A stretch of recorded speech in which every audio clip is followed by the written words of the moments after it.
Halo netizen, ini adalah BYD M6 Standard Range. Nah, jadi ini adalah varian paling terjangkau dari BYD M6 ya. Kalau sebelumnya kita udah pernah mengulas yang versi superior yang mahalnya gitu ya, yang tipe teratasnya, dan sekarang kita akan mengulas yang tipe bawahnya nih. Nah, mobil ini lagi ada di BYD Arista BSD City, dan kebetulan kita juga baru pulang dari media drive bersama BYD Sea Lion 7 ya. Makanya di sini itu banyak banget Sea Lion yang baru kita pakai jalan-jalan dari BSD sini ke Bandung, balik ke BSD lagi. Dan mari kita ulas BYD paling enak kedua setelah Sea Lion 7 ya. Jadi menurut gue ini BYD terenak kedua.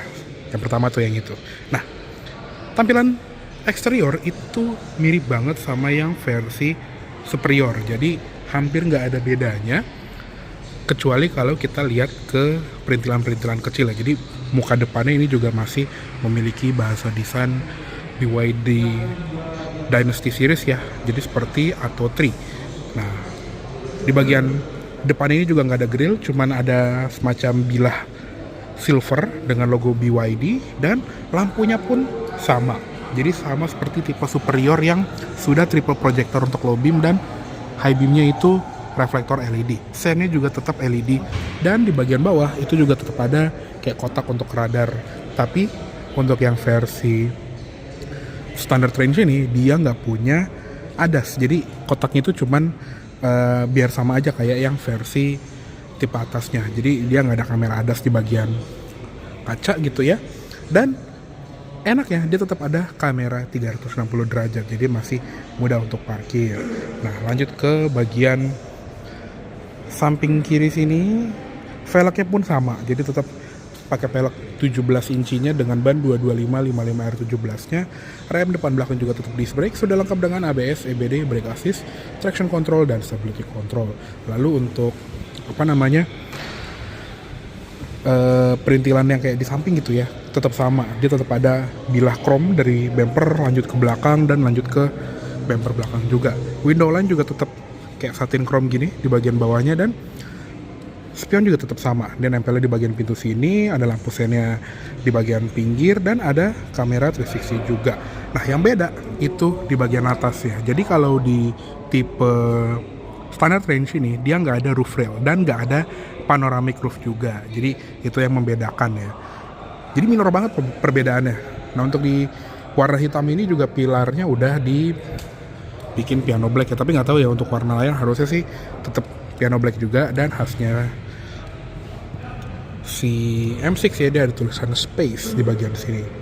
Nah, lanjut ke bagian belakang, ini juga sama persis. Jadi tetap pakai lampu belakang yang menyerupai mobil Eropa ini kayak Audi gitu ya, yang modelnya tuh ada bilah-bilah 5 kotak vertikalnya ini, dan ada lampu yang nyebrang juga. Nah, di sini juga ada rear fog lamp yang tetap hadir di tipe terendah ini.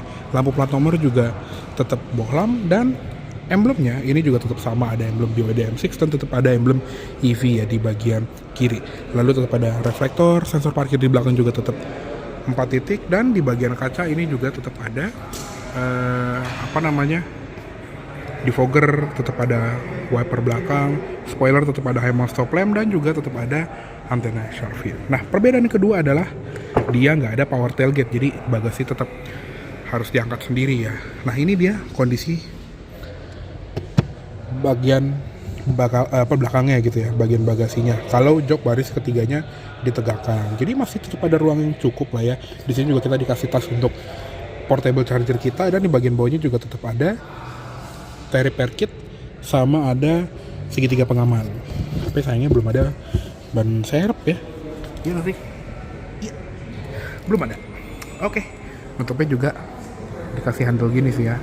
Dan di sebelah kanan belakang ini juga ada charging portnya yang tetap menggunakan AC Type 2 dan DC CCS2. Untuk waktu pengecasan akan dicantumin di bagian bawah layar.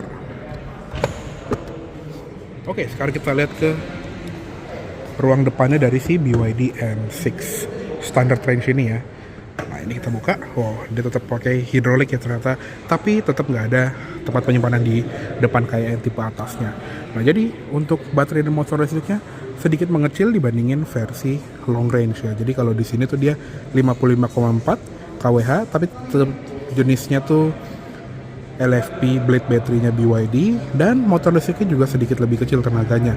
Di sini cuma 160-an horsepower, sedangkan untuk yang di tipe atasnya itu sama seperti tipe atasnya Atto 3 atau Dolphin gitu ya, yang 201 HP. Tapi torsinya sama, tetap 310 Nm. Jadi mungkin kayak programnya itu di limit ya untuk tipe bawahnya ini.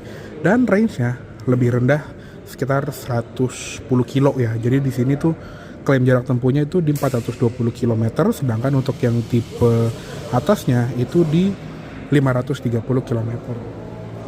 Jadi ya sedikit lebih rendah dan sama-sama tetap menggunakan 4-wheel drive, jadi bukan all-wheel drive ya. Ya wes, paling gitu doang untuk di bagian ruangnya, ruang depan ya maksudnya. Dia juga ada peredam. Oke, yuk kita tutup aja. Dan kita cek ke interior apa aja yang berbeda. Jadi secara overall dia tetap ada keyless entry dengan smart key dan tetap pakai jok kulit, jadi tetap berasa mewah. Yang beda cuma pengaturannya aja yang jadi manual, tapi tetap ada height adjuster nih, jadi tetap ada pengaturan 6 arah untuk recline, sliding, dan height adjuster. Oke, sekarang kita tutup aja. Nah, seperti ini interiornya dari BYD M6 yang standard range. Jadi setir tetap sama, dia sudah dilapis kulit dan pengaturannya pun tetap lengkap. Ada tilt dan teleskopiknya. Jadi yang beda itu justru tombolnya. Jadi di sebelah kiri sini kalau di tipe atas dia tuh ada buat ngatur jarak antara mobil di depan atau adaptive cruise control gitu ya. Tapi karena di tipe ini tidak ada ADAS, jadi ini cuma buat cruise control standar aja.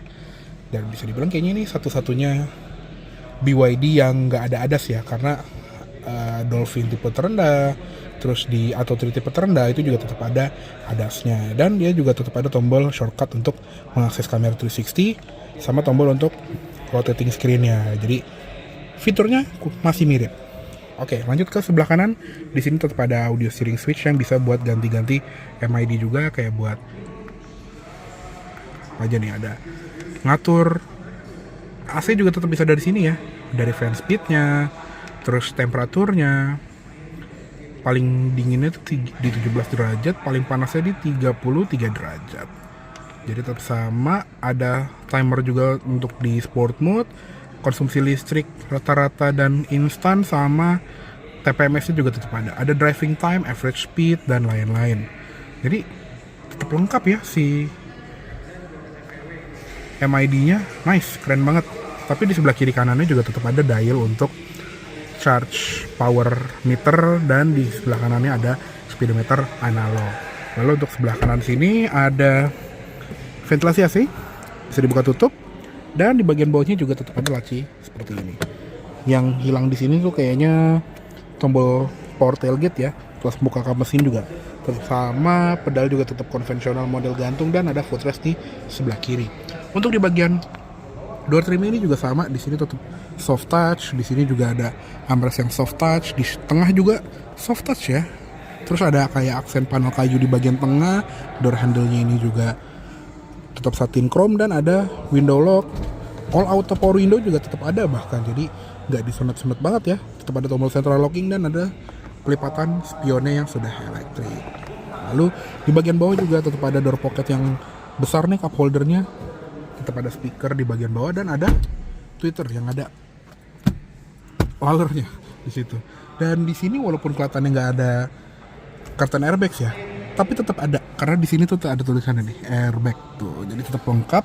Dan seatbeltnya ini juga tetap bisa naik turun. Sun visor juga tetap ada cermin dengan lampu LED-nya, dan ada card holder di sisi luar. Spion tengah ini juga manual dimming ya. Lalu di bagian atas ini juga ada lampu baca yang bisa ngikut bukaan pintu atau nyala semua gini, dan lampu bacanya dia titik gini ya.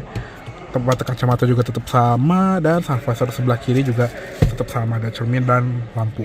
Nah, yang beda yang tadi ya, dia nggak ada panoramic roof. Jadi di sini tombolnya kosong, dan plafonnya ya biasa, plafon aja, jadi roof aja. Di sebelah kiri juga ada grab handle, model foldable, headrest tetap adjustable, dan seatbelt ini juga tetap naik turun. Dan khasnya mobil yang dari negara setir kiri ya, pasti ada perintilan yang nggak diubah sama mereka, yaitu indikator alarmnya ini juga masih di pintu kiri. Nah, untuk head unitnya ini juga tetap sama, kurang lebih sekitar 12 inci ya, seingat gue untuk yang di M6 ini. Yang beda itu cuman di fitur-fitur yang tertanam gitu ya. Jadi koneksi tetap ada Apple CarPlay, Android Auto, lalu juga ada kamera 360 tadi ya. AC pun juga tetap bisa diatur dari sini, yang dia tuh single zone automatic climate control tadi ya, bisa ngatur multi zone juga. Untuk di belakang juga kita bisa ngatur double blowernya, speednya berapa. Dan yang beda itu adalah ventilated seat yang absen di tipe bawah ini. Jadi kalau di tipe atas itu ada menu seat gitu ya, di sini tuh nggak ada. Dan settingannya pasti ada yang berubah ya, kayak dia nggak ada settingan ADAS nih. Oh, tetap ada tapi cuma dikit, buat matiin traction control atau stability control dan sensor parkir. Udah, nggak ada menu-menu buat ADAS yang lane keep assist gitu-gitu, itu belum ada pastinya ya. Untuk pengaturan audio juga tetap lengkap di sini, setting display juga tetap ada, dan ada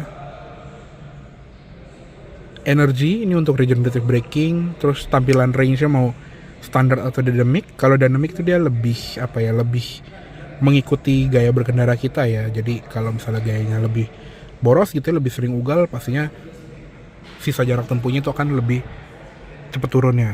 Terus di charge setting juga tetap ada, consumption listrik, dan di vehicle ini juga ada setting untuk lampu, ada DRL nyala atau mati, headlamp leveling juga tetap ada auto folding mirror, AC dan locks ini juga tetap sama. Terus ada vehicle prompt sign ini juga tetap sama. Jadi kalau di mode standar ya dia bunyinya kayak lampu sen gitu, tapi kalau di mode brand tuh jadi tuning. Kalau misalnya kita sen kanan dia jadi ting nung gitu, unik ya. Lalu untuk di bagian service juga tetap ada pengingat service, ada buat front wiper check, jadi buat mode ganti wiper gitu. EPB trailer mode juga tetap ada, dan ada vehicle status untuk kalau ada yang bermasalah gitu yang bisa dicek di sini. Ya, jadi overall UI head unit tetap sama, bahkan tetap ada voice command ya, yang kita tinggal bilang hi BYD, close all windows. Close all windows. Nah, langsung ketutup semua jendela. Gitulah pokoknya. Oke, jadi head unit tetap sama, tapi fitur-fitur kayak ADAS dan ventilated seat itu yang menghilang. Lalu di bagian bawahnya juga tetap ada tulisan Build Your Dream, yaitu kepanjangan dari BYD. Ada ventilasi AC yang bisa dibuka tutup. Wireless charger pun juga tetap ada ini ya, kayak NFC ini, atau mungkin cuma buat baca kartu NFC-nya doang. Kayaknya dia nggak ada ya. Jadi mungkin tetap bisa baca NFC tapi nggak bisa wireless charger. Dan di sini juga tetap ada ini ya, shifternya yang model joystick ini, jadi cukup pencet unlock, tarik ke belakang untuk masuk ke drive, setengah untuk netral, pencet unlock, dorong full ke depan untuk masuk ke reverse, dan untuk posisi park tinggal pencet tombol P di atasnya. Di kiri kanannya juga tetap ada scroll wheel untuk ini ya, volume gitu ya. Dan kalau tadinya di sini ada tombol blind spot monitoring, di sini cuman jadi tombol traction control off. Tetap ada tombol auto hold, tetap ada toggle switch untuk mode engine brake atau regenerative braking, lebih tepatnya kalau dia nggak ada engine. Dan di sebelah kanan juga tetap ada switch untuk mode berkendara, ada snow, eco, normal, dan sport. Jadi kalau sport jadi merah, dan ada sedikit merah-merah di bagian bawah head unit ya. Dan tetap ada shortcut untuk on off AC dan defogger depan. Tetap ada 2 buah cup holder, ada tempat penyimpanan terbuka di sini, dan armrestnya di sini juga ada console boxnya, ada port 12 volt, SD card reader, USB A dan USB C. Di bagian sebelah kiri glove boxnya juga tetap soft opening, dan kurang lebih segitu aja untuk di bagian kabin depannya dari BYD M6 Standard Range ini. Yuk sekarang kita coba atur ke posisi berkendara gua ya, kurang lebih segini. Yuk sekarang kita pindah ke kabin belakangnya. Ini kita buka aja ya biar lebih terang. Oke, untuk di bagian belakang sini konfigurasi joknya juga tetap sama ya, seperti yang tipe tengah, yaitu tipe superior yang 7 seater. Oke, ini udah posisi paling mundur dan joknya memang sama seperti yang tipe atas, which mean support pahanya itu menurut beberapa orang itu masih kurang panjang, dan buat gue juga masih kurang panjang ya. Jadi joknya itu agak gimana ya, duduknya tuh agak kurang proper ya kalau dibandingin beberapa MPV. Tapi enaknya adalah ya lantainya rata, cenderung rata ya. Jadi masih ada gundukan sedikit, tapi buat duduk bertiga itu masih lumayan enak. Dan juga tetap ada seat back pocket, ada 3 di sini. Lalu di bagian belakang ini juga ada controls untuk fan speed belakang. Di bagian bawahnya juga ada USB A dan USB C. Di atas untuk ventilasi AC-nya seperti ini ya, yang rapih dari pinggir, khasnya mobil yang kalau ada sunroof gitu ya. Dan ada grab handle dengan gantungan sama ada lampu baca. Untuk jendela belakang ini juga turunnya lumayan habis, dan ada switch untuk all auto power window-nya. Door handle di sini juga ada chrome-nya sedikit, dan door pocket sama cup holder-nya juga tetap lega di belakang. Oke, sekarang mari kita coba jok baris ketiganya secara proper ya. Dia juga ada tuas untuk recline di sini, dan untuk masuk ke baris ketiga ini dikasih tuas sendiri di sini. Oh iya, hampir lupa, dia juga ada armrest. Nah, armrestnya juga proper, ada 2 buah cup holder.